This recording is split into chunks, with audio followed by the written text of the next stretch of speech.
Hey,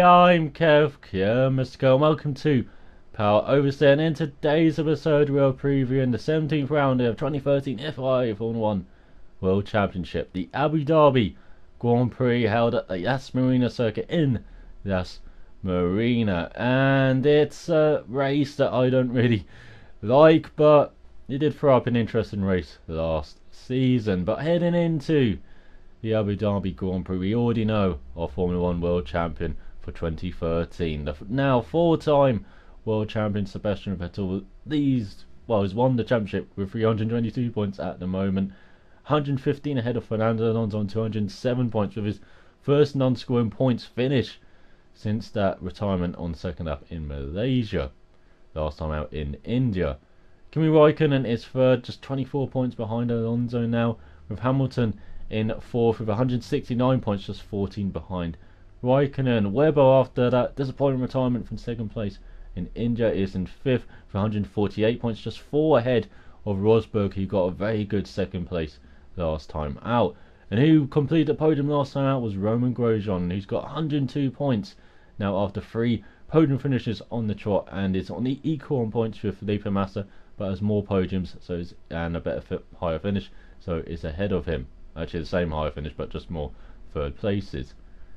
Jenson Button is 9th with 60 points, 20 ahead of Paul di Resta, who rounds out the top 10 now, who leapfrogged Nico Hülkenberg to get 10th in the standings after a great points finish in India.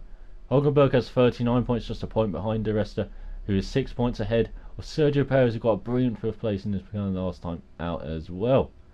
Adrian Sutil is 13th with 28 points.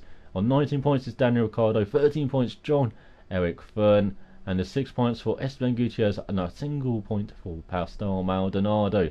Valtteri Bottas is 18th with Jules Bianchi, the best of the newer drivers, and we're ahead of Charles Pic, Guido van der Garde and Max Chilton. In the constructors, well, Red Bull have kind of sealed that as well. They have 470 points ahead of Mercedes, who have 313 points, who leapfrogged Ferrari to get second spot by 4 points now. Lotus Renault are 24 points back with 285 points in fourth. McLaren in quite a lonely fifth now with 93 points, 25 ahead of Force India 68. Sauber have 45 points, Toro Rosso have 32, Williams has 1, and Marussia lead Caterham in the battle for 10th due to that 13th place spot for Bianchi at the Malaysian Grand Prix. And has it been back-to-back weekends? There hasn't been much news, but the strong rumour now appears to be that Pastor Maldonado's got that second Williams seat, Lotus seat even, alongside Roman Grosjean, with Felipe Massa going to Williams to replace him there to join his now race engineer Rob Smedley as well at Williams next season. So it looks like Maldonado might get that seat ahead of Nico Hülkenberg, and it was really rumoured between those two, but it seems like Maldonado's won out in the end, and it really leaves a big question mark next to Nico Hülkenberg. Is it going to be like 2011 again, where he's forced to sit out a season because there's no seats available? But there are a couple of options on the table still. There is Force India, of course, and maybe even Williams, but I'm not sure Williams. I think Williams are kind of locked into Felipe Massa, but Force India, they could change one driver, no drivers, or both drivers at the moment, and you could see Hülkenberg or Collado there next season if di Resta and Sutil don't get some more points finishes like they did last time out in India. So it's very interesting driver market still going on for next season, right at the end of this season. And so to preview this Abu Dhabi Grand Prix, quite an unusual name, named after the city, the capital city of the United Arab Emirates, the country it's held in. It's one of the, I think it's the only Grand Prix that's named after a city rather than the country it's held in. And so we're gonna talk about some track facts for the Yas Marina circuit then.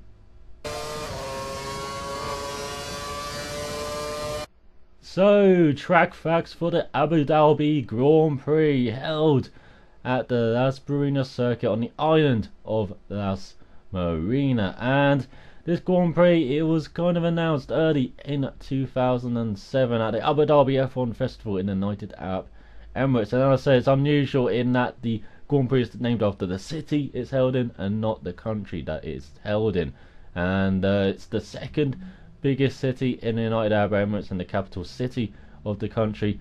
The biggest, of course, being Dubai. And so the Yas Marina circuit, yes, it was designed by Herman Tilke. Yes, I do find it a dreadful circuit. I frankly do, especially that last sector. You know, really trying to optimise the landmarks rather than the overtaking or circuit spots there, it seems. You know, especially past that wonderful hotel, and that just changes colour. Just whoa, I know.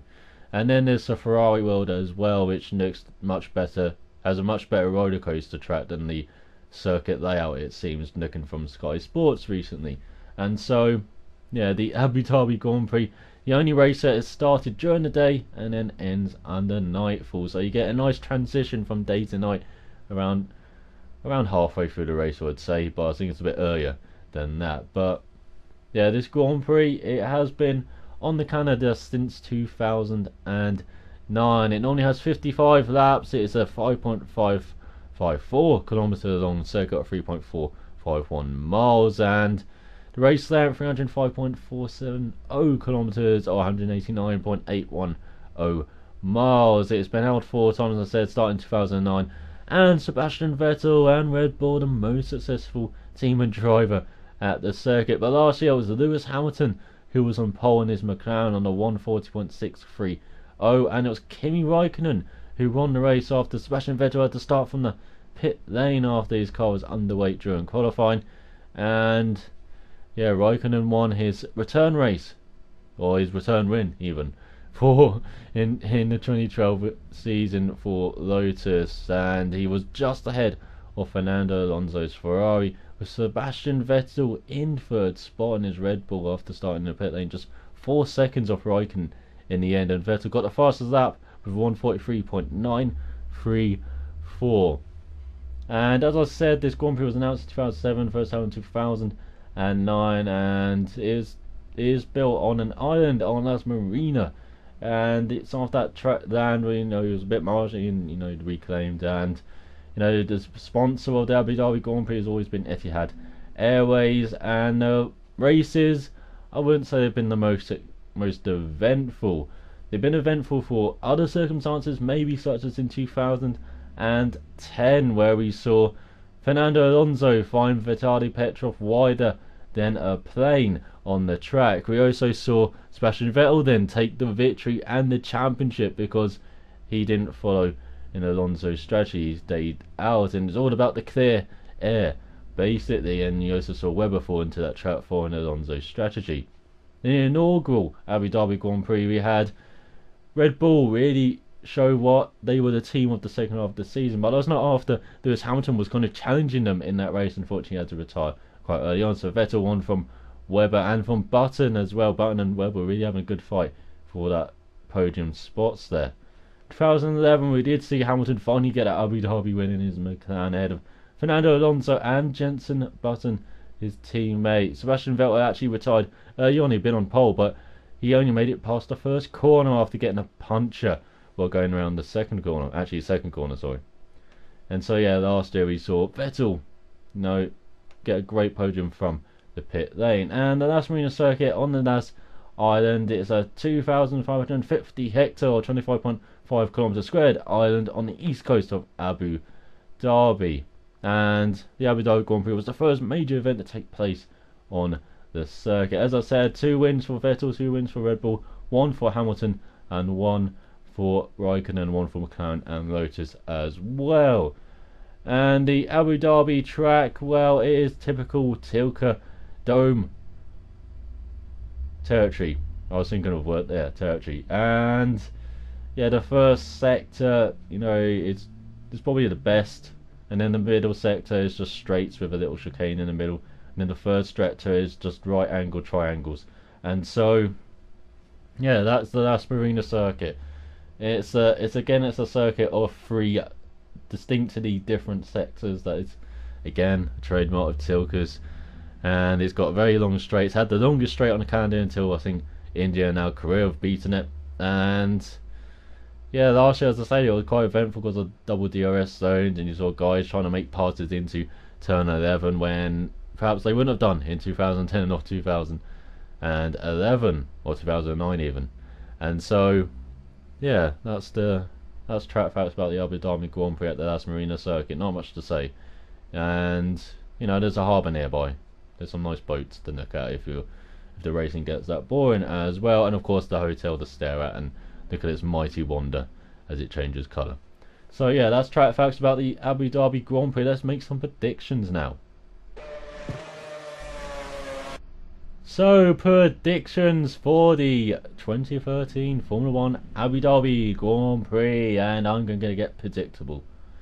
I'm going to say Vettel's going to get that record equaling 7th win on the trot here, and you know, third win even at the circuit, and third win for Red Bull as well. I think that Red Bull are just looking quite far ahead of the competition at the moment, and I think Webber could back him again to get a 1-2 just like in Japan and what they would have got in India. It's just in this stretch where Red Bull get their car going, and you know, Adrian Newey did admit it after the Indian Grand Prix where the tyre changes midway through the season really did help the team, you know, with the car, because they couldn't extract the maximum of downforce from the car from before with the older tyres, but with these newer tyres, you know, it helps extract more downforce in the car and get more potential out of the car. And yeah, as you've seen, it just means wins and poles for Vettel, or for even Webber being up there as well on the podium quite a lot. So yeah, it's going to be Red Bull, I think. But who's going to be the challengers? Well, you've always got Lotus, and I think again Grosjean could get on the podium here, even though he's not really done well around here in the past, if I remember correctly. But yeah, I think maybe not for Grosjean to be up there again wherever he qualifies. It seems he could even start from pit line like Vettel last year, and could even perhaps finish on the podium with the form he's in at this rate, with the car that Lotus have as well. But yeah, look out for Raikkonen to do well again, as he got a win last year. Look for Mercedes, maybe look for Ferrari to be a bit better round here. And you know, even though the traction from the car doesn't look as good as even some of the midfield runners, you know, especially Sauber, you know, you saw that with Alonso's onboards. He was struggling to get traction out the corners and really get a run on cars down that back straight to help with the DRS usage. And so yeah, it could be a race where Red Bull run away with it a bit, and then you've got Mercedes and Lotus fighting behind, and then Ferrari, McLaren, you know, McLaren really kind of leapfrogged a bit up from that midfield tier. They're kind of in their own tier, that are kind of battling Ferrari now, seeing as Ferrari have dropped down a bit. So yeah, that could be another interesting battle, as we saw with Massa and Perez in the last race, and of course Button and Alonso on the first lap. And behind that, Sauber again, look for them to get points, especially in that last sector that could really play into their hands with their car. And of course they got a nice skinny car down the straights, it seems, as well. I think they're one of the fastest cars in the speed traps at every circuit now. So yeah, look for Sauber to do well, and also look for maybe Force India, but I'm not sure about them around this track. I think maybe Toro Rosso will be a bit better than them. And then of course you've got Williams by themselves, and you know, you can't really predict them battling with anyone at the moment, even though, you know, Maldonado did a very good job in the last race.